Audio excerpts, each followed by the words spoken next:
Hello বন্ধু, আজকে আমি গোয়ালতোড় গেছিলাম মা সনকার মন্দির। তো আপনাদেরকে আমি মা সনকার মন্দিরটা দেখাচ্ছি, আপনারা দেখুন। খুব সুন্দর একটি জাগ্রত ঠাকুর গোয়ালতোড়ে রয়েছে মা সনকা। আপনাদেরকে আমি মা সনকাকে দেখাবো, আপনারা আমার সঙ্গে থাকুন। মায়ের মুখটা আপনাদেরকে আমি দেখাচ্ছি। খুব সুন্দর, মাকে দেখলে আপনাদের পুরা মন ভরে যাবে। আজকে আমি এসেছিলাম গোয়ালতোড় পূজা দিতে, খুব সুন্দর লাগলো।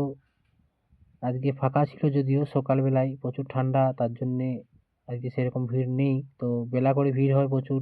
প্রত্যেক দিনই মা সনকা মায়ের পুজো হয়। তো আপনারা চাইলে প্রত্যেক দিন আসতে পারেন। মা খুব জাগ্রত ঠাকুর।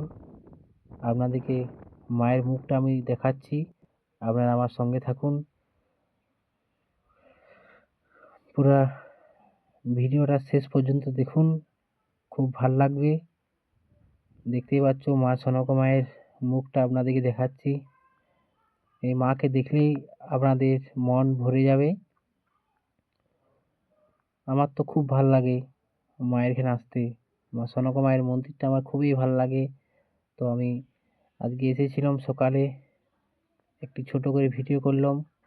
তো আপনারা ভিডিওটা দেখুন, যদি ভালো লেগে থাকে তাহলে লাইক, কমেন্ট, শেয়ার এবং আমার পেজটি ফলো করে দিবেন। আমি খুব সুন্দর সুন্দর ভিডিও আপনাদেরকে দেখাবার চেষ্টা করব।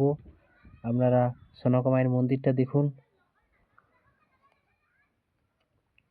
সনকা মায়ের পাশেই একটি পুকুর রয়েছে, খুব সুন্দর একটি পুকুর আপনাদেরকে দেখাচ্ছি, আপনারা দেখুন।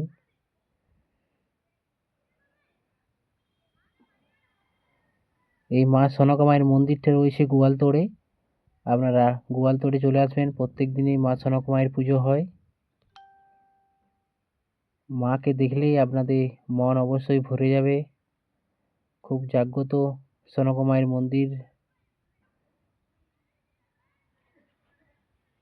তো দেখতেই পাচ্ছ মায়ের মুখটা আপনাদেরকে দেখাবার আমি চেষ্টা করছি, আপনারা দেখুন। মাকে এড়িয়ে কেউ যাবে না, মাকে ভালো করে দেখার একটু চেষ্টা করবেন। সনকা মায়ের মন্দির খুব ভালো। তো আপনাদেরকে পুরো মন্দিরটা আমি ঘুরে দেখাবার চেষ্টা করছি, আপনারা দেখুন। মন্দিরটা দেখলে অবশ্যই ভালো লাগবে। যারা যারা আসোনি তারা তারা অবশ্যই চলে আসুন।